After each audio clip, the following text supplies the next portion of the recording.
Narayan Narayan Narayan Narayan. Ram Singh Charlie को produce को return and directed by Nitin Kakkar. उनके साथ में ही शारिब हाशमी भी इस फिल्म के को प्रोड्यूसर और को राइटर है। साथ में ही शारिब हाशमी का फिल्म में एक केमियो भी है। राम सिंह चार्ली 28 अगस्त 2020 को सोनी लिव पर रिलीज हुई थी, यानी आज से करीब 3.5 महीने पहले।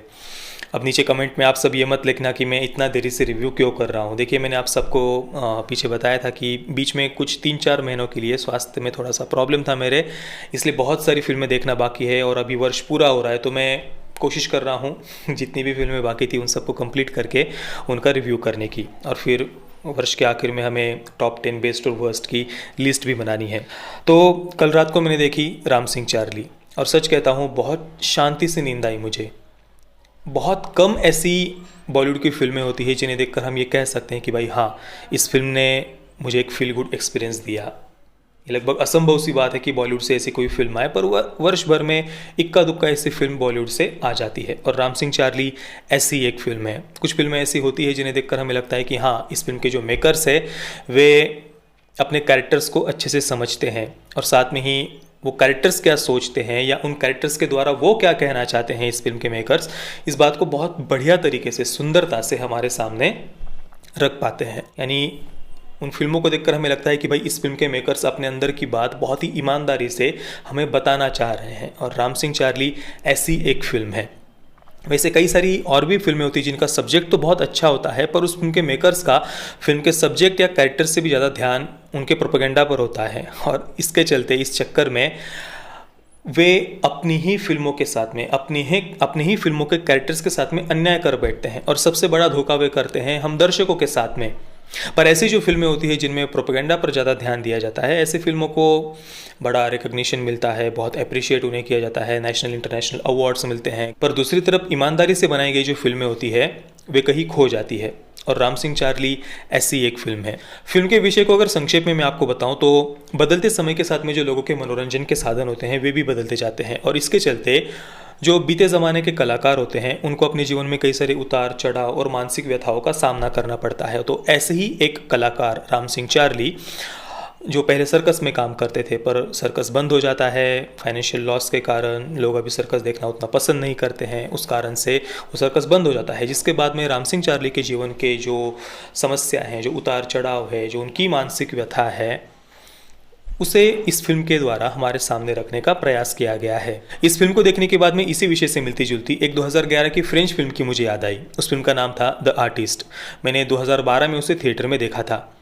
लगभग जितने भी बड़े बड़े अवार्ड फंक्शंस है, फिर वो चाहे ब्रिटिश फिल्म एकेडमी अवार्ड्स हो या फिर ऑस्कर्स हो या फिर गोल्डन ग्लोब अवार्ड्स हो, जितने भी बड़े बड़े अवार्ड फंक्शंस है उन सब में जो टॉप के अवार्ड्स होते हैं, best director, best picture, best actor, इस प्रकार के जो टॉप के अवार्ड्स होते हैं वे सारे के सारे अवार्ड्स इस फिल्म को मिले थे। उसके साथ में ही कान फिल्म फेस्टिवल में भी इस फिल्म को कई अवार्ड्स मिले थे, और इतना रिकग्निशन मिलने के बाद ही अगले वर्ष 2012 में इस फिल्म को भारत में रिलीज़ किया गया था, और उसी समय मैंने इसे थिएटर में देखा था। द आर्टिस्ट में साइलेंट फिल्मों के बंद होने के बाद में जब पहली बार बोलती फिल्में शुरू हुई थी, जिन्हें टॉकीज कहा जाता है, उसके बाद में जो साइलेंट फिल्मों के कलाकार थे, जिन्हें एक समय लोगों द्वारा बहुत पसंद किया जाता था, उनके मन में एक खो जाने का डर सताने लगा था, या लोगों द्वारा उनकी कला को वो सम्मान न मिल पाना, या उनके जीवन के जो उतार चढ़ाव है उसे द आर्टिस्ट में दिखाया गया था।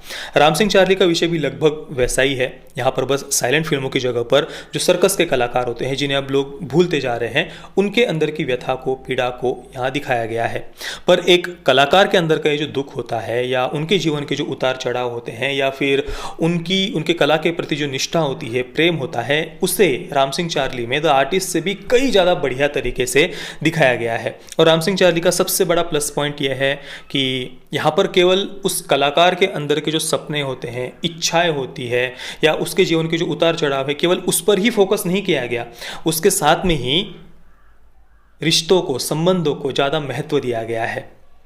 फिर वो रिश्ते चाहे पारिवारिक रिश्ते हो या दोस्ती के रिश्ते हो। आप देखिए फिल्म के एंडिंग में राम सिंह, उसने अपने सर्कस के लिए जो पैसे जमा कर रखे थे, जो उसके जीवन का एक स्वप्न था, पर वो सारे पैसे वो अपने मित्र कट को दे देता है उसके उपचार के लिए।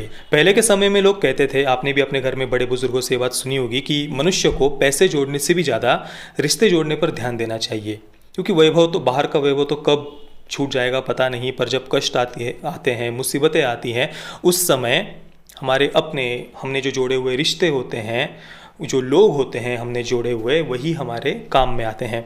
और इस फिल्म में भी ऐसे कई प्रकार के, अलग अलग प्रकार के पारिवारिक और दोस्ती के रिश्ते यहाँ पर दिखाए गए हैं। जैसे कि राम सिंह और उनकी पत्नी। जीवन में राम सिंह के कई सारे उतार चढ़ाव आते हैं, समस्याएं आती है, पर इन जीवन के सभी उतार चढ़ावों में उनकी पत्नी उनके साथ खड़ी रहती है। एडजस्ट करना, कॉम्प्रोमाइज़ करना, और ये सब करते हुए भी एक दूसरे के प्रति उतना ही प्रेम बने रहना। ये सब बातें हमने भी हमारे पेरेंट्स के जीवन में देखी हुई है, या फिर अपने परिवार में किसी न किसी के जीवन में हमने ये बातें ज़रूर देखी हुई होती है, और इसलिए इन बातों से हम अपने आप को जोड़कर देख पाते हैं। नहीं तो आजकल इन सब बातों को दकियानुसी और पिछड़ी हुई सोच कहा जाता है, और थोड़ा सा कुछ प्रॉब्लम आ जाए तो रिश्ते तोड़ दो, तलाक दे दो, इसे कूल माना जाता है। पर मनुष्य को सदैव जोड़ने पर ध्यान देना चाहिए, तोड़ने पर नहीं। पति और पत्नी के बाद में फिल्म में एक पिता और पुत्र के बीच के रिश्ते को, प्रेम को जिस प्रकार से दिखाया है, वो बात हमें सच में बहुत ही भावुक कर देती है, और वो पार्ट मुझे इस फिल्म का सबसे ज़्यादा पसंद आया। और केवल राम सिंह और उनके बेटे के बीच के प्रेम को ही नहीं, उसके साथ में ही देखिए फिल्म में एक फादर्स डे का फंक्शन दिखाया है। वहाँ पर एक छोटा बच्चा, एक विद्यार्थी जो अपने पिता के लिए कुछ पंक्तियाँ वो सुनाता है, वो लाइनें सुनकर, वो पंक्तियाँ सुनकर सच में मेरी आंखें नम हो गई थी। मैंने वो यहाँ पर लिख ली है, मैं पढ़कर सुनाना चाहता हूँ।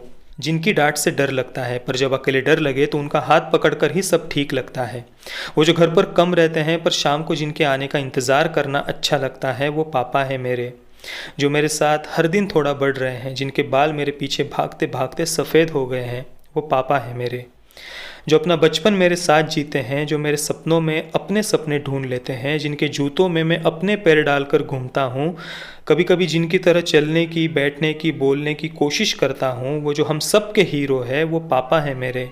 वो कहते हैं मैं कुछ भी बन सकता हूँ, कुछ भी कर सकता हूँ, जिनके जैसा मैं हूँ, जिनके जैसा मैं बनना चाहता हूँ, वो पापा है मेरे। मुझे याद नहीं कि पिछली बार इतनी भावुक करने वाली पंक्तियाँ मैंने किस बॉलीवुड की फिल्म में सुनी थी। और केवल यही एक कविता नहीं, फिल्म के आखिर में राम सिंह चार्ली का बेटा अपनी पिता की याद में जो बातें कहता है, जो कुछ लाइनें वो वहाँ पर बोलता है, वो सीन इससे भी ज़्यादा भावुक कर देने वाला है। परफॉर्मेंस की बात करें तो सभी एक्टर्स ने अपने पात्रों को न्याय दिया है, भले ही 2 मिनट का ही रोल क्यों ना हो, पर सभी ने पूरी ईमानदारी से अपने पात्रों को निभाया है।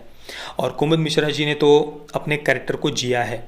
मैं विश्वास से कह सकता हूँ कि इस वर्ष का बेस्ट एक्टर का नेशनल अवार्ड उन्हें मिलना ही चाहिए, और ज़रूर मिलेगा, मुझे विश्वास है। आखिर में मैं इतना ही कहूँगा कि राम सिंह चार्ली एक ऐसी फिल्म है जिसे आपको अपने पूरे परिवार के साथ में बैठकर देखना चाहिए। मैं बहुत ही स्ट्रांगली ये फिल्म आप सभी को रिकमेंड करता हूँ।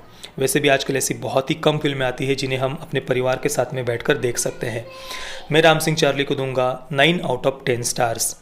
पेरेंटल गाइडेंस की कोई आवश्यकता नहीं है, मैंने आपको पहले ही बता दिया। आपको पूरे परिवार के साथ में आप इस फिल्म को बैठकर देख सकते हैं। कोई सेक्स, न्यूडिटी, वायलेंस वगैरह कुछ भी फिल्म में नहीं है। बाकी आपने अगर इस फिल्म को देखा है तो आपका एक्सपीरियंस कैसा रहा, मुझे आप नीचे कमेंट में ज़रूर बताइए।